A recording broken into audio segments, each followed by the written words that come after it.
Elite performers are using peptides, NAD+, and hormone therapy. What can we learn and where do they miss the mark? There's growing awareness around peptides, hormone optimization, and advanced diagnostics, especially in high-performance circles. Athletes, actors, and executives are investing in their health span, not just their appearance.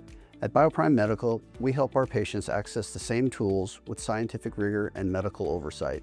What they get right: early testing, proactive hormone balance, NAD+ repletion, and peptide cycling to optimize recovery and performance. These interventions help support energy, sleep metabolism, and cognitive resilience.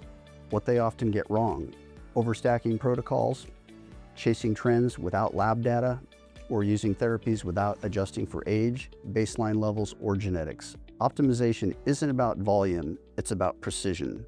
Our approach uses quarterly labs, continuous feedback, and structured treatment intervals to avoid overstimulation and track long-term outcomes. Whether you're a high performer or a busy professional, the science of longevity medicine is available to you, and when applied correctly, it changes everything. It's not about celebrity access, it's about evidence, structure, and results.